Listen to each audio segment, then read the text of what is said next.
விஜயும், நிவினும் சேர்ந்து ஒரு பிளான் பண்றாங்க. எப்படியாவது உண்மைய கண்டுபிடிக்கணும் கிருஷ்ணாவ பத்தி அப்படின்னு சொல்லிட்டு, இந்த சூழ்நிலை கிருஷ்ணா பத்தி நெறைய டீட்டெயில் வந்து நிவினுக்கு தெரிய வருது. அது எல்லாத்தையுமே விஜய் கிட்ட வந்து சொல்றாரு. இந்த மாரி நிவின் வந்து படிச்சது, அதுக்கப்புறம் இருக்கிற இடம் எல்லாமே சொன்னதெல்லாம் பொய்யி. அவர் இங்க தான் படிச்சிருக்காரு. இங்க தான் வந்து அவரோட வீடு. இங்க தான் எல்லாமே அவருக்கு அப்படின்னு சொல்லிட்டு எல்லா விஷயத்தையும் வந்து சொல்றாங்க. அத கேட்டு விஜய் அதிர்ச்சி அடைகிறாரு. அந்த இடத்துக்கு வந்து நிவினும், விஜயும் கிளம்பி போறாங்க. போனா அங்க வந்து கவர்மெண்ட் குவார்ட்டர்ஸ் இருக்கு. அங்க பார்த்துட்டு விஜய் அதிர்ச்சி அடைகிறாரு. இந்த ஏரியாவா அப்படின்னு சொல்லிட்டு எல்லாத்தையும் விசாரிக்கிறாங்க. அப்போ முத்துமலர பத்தி விசாரிக்கிறாங்க. அப்போ முத்துமலர், அதுக்கப்புறம் அந்த சிந்து, அதுக்கப்புறம் வந்து கிருஷ்ணா எல்லாருமே வந்து பொய்யா பேசியிருக்காங்க. ஆக்சுவலா அவங்க எல்லாருமே ஒரே ஃபேமிலியே கிடையாது. அந்த விஷயத்த விஜய் கேட்டு பயங்கரமா அதிர்ச்சி அடைகிறாரு.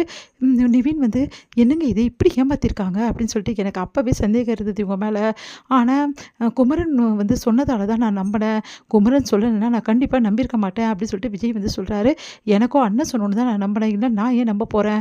யார் என்ன சொன்னாலும் எனக்கு ஒரு அவங்க மேல வந்து ஒரு எண்ணமே வரமாட்டே தான் இருந்தது. அண்ணன் சொன்னோன்னு தான் சரி அதுதான் உண்மை போல் இருக்குன்னு நான் நம்பிட்டேன்.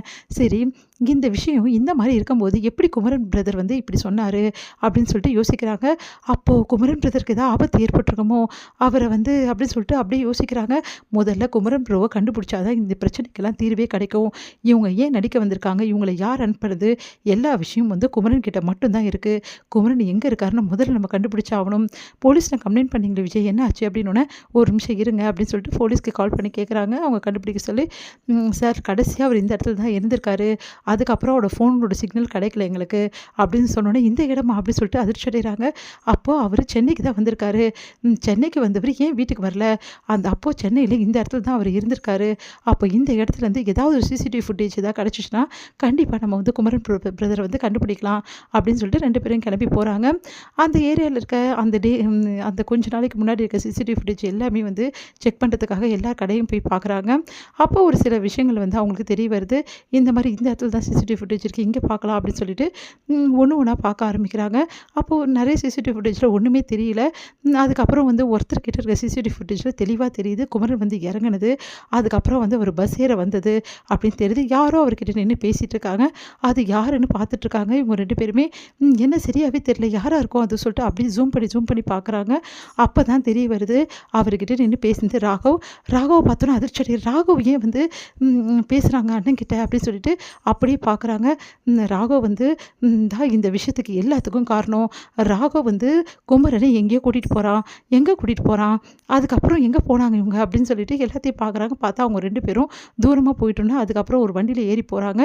இதை பார்த்து அதிர்ச்சி அடைகிறாங்க. ராகவ் கூட எதுக்காக அண்ணன் போனார்? என்ன என்ன சொல்லி அண்ணனை கூட்டிகிட்டு போனாங்கன்னு தெரியலையே. அப்போது ராகவ் தான் இதுக்கு எல்லாத்துக்கும் காரணம். அப்போ இந்த விஷயத்துக்கு எல்லாத்துக்கும் பின்னாடி இருக்குது பசுபதி தான் அப்படின்னு சொல்லிட்டு விஷயத்தை கண்டுபிடிக்கிறாங்க 2 பேருமே. நிவின் வந்து இப்போ என்ன விஜய் பண்ணுறது? நம்ம ராகவ் வந்து தூக்கினதால தான் இன்றைக்கி அண்ணனை வந்து அந்த பசுபதியை தூக்கியிருக்கான். அண்ணனை வந்து காப்பாற்றணும். இந்த பசுபதியோட கஸ்டடியில் தான் அண்ணன் இருக்கான். இப்போ நம்ம கிருஷ்ணாவை கை வச்சா கண்டிப்பாக வந்து அண்ணனுக்கு ஆபத்து இருக்குது. இப்போ என்ன பண்ணுறது? கிருஷ்ணாவையும் நம்ம எதுவும் கேட்க முடியாது. இப்போ என்ன பண்ணுறது விஜய் அப்படின்னு சொன்னோன்னே நீங்கள் பதறாதீங்க நம்ம பார்க்கலாம். கிருஷ்ணாவையும் அவங்க வீட்டில் உள்ளவங்க எல்லாமே ஃப்ராடுன்னு தெரிஞ்சு போச்சு. இதுக்கப்புறம் அவங்கள எப்படி நம்ம வந்து வீட்டில் இருக்க விட முடியும்? அவங்கள துரத்தி அனுப்பது தான் ஒரே வழி விஜய் அப்படின்னோடனே அப்படிலாம் நம்ம பண்ணவே கூடாது. அவங்க பிடியில் நம்ம வந்து குமரன் அண்ணன் மாட்டியிருக்காரு. அவரை வந்து நம்ம காப்பாற்றியே ஆகணும். ஆமாம் குமரன் அண்ணன் காப்பாற்றி ஆகணும். குமரன் ப்ரோ வந்து எப்படியாவது வந்து நம்ம காப்பாற்றுறதுக்கு ஒரே துருப்புச்சீட்டு இவங்க மட்டும்தான். இவங்களை கண்காணிச்சுருந்தா கண்டிப்பாக நம்மளுக்கு விஷயம் தெரிய வரும். அந்த கிருஷ்ணாவை தொடர்ந்து நம்ம கண்காணிக்கணும். அவன் எங்கே போகிறான், எங்கே வரான், என்ன ஃபோனில் பேசுகிறான், எல்லா விஷயமும் நம்மளுக்கு தெரிஞ்சாகணும். அப்போ தான் குமரன் பிரதர் எங்கே இருக்காருன்னு சொல்லிட்டு நம்ம க்ளூவாது கண்டுபிடிக்க முடியும். இப்படி பண்ணிட்டாங்களே அவங்க. இந்த பசுபதி இந்த மாதிரி பண்ணுவான்னு பார்க்கல. அவன் பழி வாங்குறதுக்கு இந்த மாதிரி விஷயங்களா கிடச்சிது. இவ்வளோ கேவலப்படுத்தி அசிங்கப்படுத்தி அந்த குடும்பத்தை இப்படி பண்ணியிருக்கானே, அவனெல்லாம் சும்மாவே விடக்கூடாது விஜய் அப்படின்னோடனே அவனை என்ன பண்ணணும்னு எனக்கு நல்லாவே தெரியும். ஆல்ரெடி கொடுத்த அடி அவனுக்கு பத்தாது. அதுக்கு தான் இந்த மாதிரி தொடர்ந்து பண்ணிகிட்ருக்கான். இப்படி காவேரி குடும்பத்தை அசிங்கப்படுத்தணுன்னே இப்படி பண்ணிகிட்ருக்கான். அவனை சும்மாவே விடக்கூடாது. அது எனக்கு எப்படி பண்ணணும் நல்லாவே தெரியும் நிவின், நீங்கள் கவலைப்படாதீங்க அப்படின்றாங்க. சரி இப்போ என்ன பண்ணுறது? முதல்ல நான் அந்த கிருஷ்ணாவை ஃபுல் அண்ட் ஃபுல் கண்காணிக்கணும். அவன் கண்டிப்பாக நம்மக்கிட்ட மாட்டுவான் ஏதாவது ஒரு விஷயத்தில் அப்படின்னு சொல்லிட்டு 2 பேரும் பிளான் பண்ணுறாங்க.